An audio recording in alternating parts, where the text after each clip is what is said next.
only take the blame for us.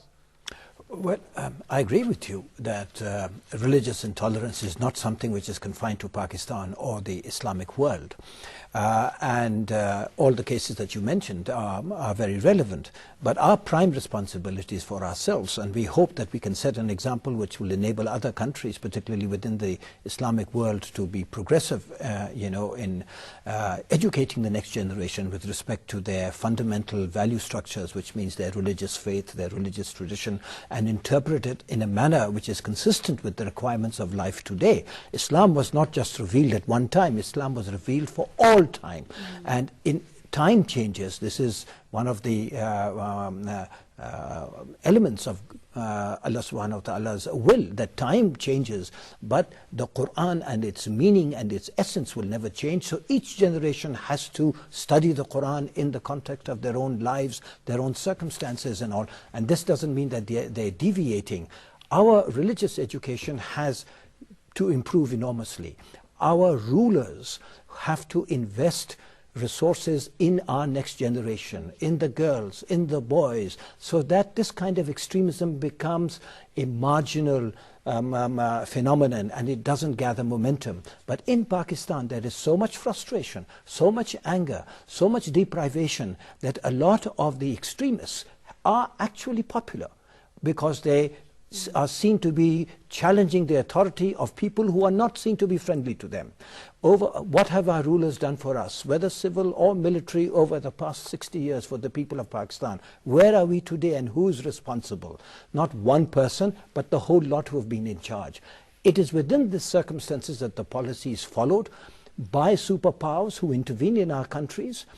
They have also a responsibility, as I mentioned, but above all, our so many things. Educational system. We have 3 educational systems. So the country is being divided into English-speaking people, Urdu-speaking people, and then we have the Dini Madaras, which again is independent, autonomous, and doesn't accept the syllabus of other groups. So we have 3, and there's very little communication between us. This system in a coherent country needs to be corrected and rationalized, and we must have a unified educational system in which religious education is a very important part. And though religious authorities and scholars and ulama must be consulted, certainly, but they must also see their mission within the context of the nation and the context of the ummah and the context of the 21st century and its requirements. The ambassador has raised a very relevant point. So as an educationist, what kind of course correction would you recommend? I think we need to have a tolerance. To begin with, we can't have, because of the lack of resources as well as the commitment. The level of budget that has been given to the universities and to the public education, it's always on the lower side. Within that, but we can really use our friends, the donors, whether it doesn't have to be the Western all the time. We have the Muslim countries within us, rich Muslim countries, that will be willing to invest in the short-term courses, that should be the short-term courses based on the proactive approach to be introduced as a pilot projects both in madrasas, in public education and in private education. If you can make the private institute register compulsory for them, you can also make it tailor that program as it. I think that is where the role of government as a regulator comes a lot. The point the ambassador made about bridging the gap between these 3 systems of education. If there is a one pilot project that is, it's going on parallelly in 3 types, without, like in our university, we have a non-credit course compulsory on English language, because the BA students that come, they can't write properly. So we teach them. Can't we have this compulsory course, starting from class 1, specifically on peace building, civil education, civic education, that is what's required, and tolerance. If you teach a civic education, from any religion perspective, believe me, it is about tolerance and be a good citizen. Right. So if it is followed across the board, within the same, you don't need to invest more. You just need to reuse your sources that are there on ground and make just the government will is there. It will be a mega hit. And I think within 5 years' time, we will have a positive results in that. It is just who has to take the first steps. And I think we, as a state that is highly owned by the government, whether you like it or not, they have to come to the lead. Right. Okay. So, Secretary Ilyas, Mohsin, let's come to the final round. Solutions. A number of cogent suggestions have come up. What would be your solution to this particular problem? Again, understanding that we are responsible for our conduct individually and collectively to the world here and God Almighty all the time. We are, as Muslims, I personally think that when I say La ilaha illallah Muhammadan Rasulullah, there are certain constraints on me. I can't just run amok, on anything. So, and I must also remember that in my religion there's La ikraha fid deen. You can't force anybody that this is the religion that I follow. And I think fear of God by itself would be, and I can hurriedly tell you one tradition, that there was a very honorable and very close to one of the Ashaba. And once somebody approached him and he was offering him some caravan of looted goods for peanuts, and that would have brought him billions of bucks. And he told him, okay, wait, I think it's very difficult, but I'll tell you after 5 minutes conclusively. So he went in and came back, and he was sweating very badly. He said, what have you done? He said, no, I can't do it. He said, but what did you do? You are sweating so badly. He said, there I have dug a cover, a grave. So if somebody tells me something unwarranted, I go and consult that, okay, finally I am going to land here. Remember, if we all thought of the grave and God Almighty, we would not do these bad things that we are doing here today. That's a very, most of us, very relevant point. Shabana, your final comments on this topic? I think religious intolerance has creeped into our society, both not within the minorities or within the liberal or the so-called fundamentalist groups. It is all over. You may be intolerant, religious intolerant from the belonging to a very progressive class. We need to come out of that black and white situation. We have to engage with one another. We have to explore the gray areas that is there. And that's where the role of civil society really comes in. So I really feel that civil society does not need to take the sides. Who is right, who is wrong? The best is to start the dialogue. And I think that is where our future lies. Right.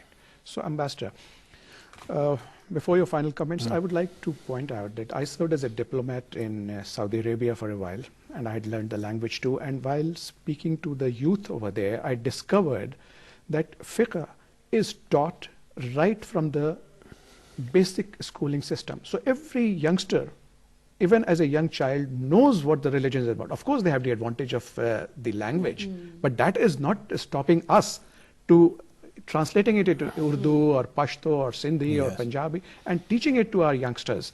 That carries the depth of the knowledge. So while you conclude, would you also shed some light on how we can go about it, sir? Well, I think basically education is essential. Human rights are essential. The rule of law is essential. Economic, you have to provide the basic needs for the people, including the economic ability to survive. If these things are not provided, then people who come up with easy formulas in the name of things which we all respect and revere, people can be misled. Then extremist organizations can come up. It is not their fault, because they have, many people don't know any better, especially the young people who see what's happening to their families, who see their future going down the drain, who see so much inequality and corruption and evil perpetrated by people who are supposed to be looking after them in the way that you say. They can suddenly, develop a different point of view which leads to tragedies of this kind. After all, no matter how much religious love, the perpetrator of this crime had, he may regard himself as Ashiq Rasul, but your ishq for the Rasul should not lead to the termination of the life of another Muslim who has not been charged or by a court or convicted in a court, the Sharia court or any other which is accepted by the people and the law of the land of that court. So obviously he had no opportunity. He had to know any better. His final his highest understanding was to sort of eliminate the life of somebody whom he felt or was told to feel that had committed a huge insult to the greatest human being that ever lived, Khairul Bashar. So, I mean, sallallahu alayhi wasallam. So we need to have the courage to teach our people right. Of course, people who stand up for the right will face risks, but if Pakistan means anything to us, the Muslim people mean anything to us, humanity means anything to us, we will do the right thing no matter what the risks. Right. At that point, viewers, we come to an end of this debate, but by no means this is the end. This is a debate which will continue, because we are beset with a very serious problem. Religious intolerance is a cancer which is gnawing at the roots of the Pakistani society, and unfortunately, as I mentioned, it has permeated across the borders of Pakistan, and we are being blamed for every incident which occurs in other countries. So we have to first of all set our own house in order. Our august panelists, they have contributed a number of thoughts, and the debate is open for other people to take up the challenge and talk about it. But the important thing is that we have to understand our own religion better, because the Quran, as our panelists have pointed out, is a complete code of life which gives us guidance on every aspect, every issue which besets the human beings.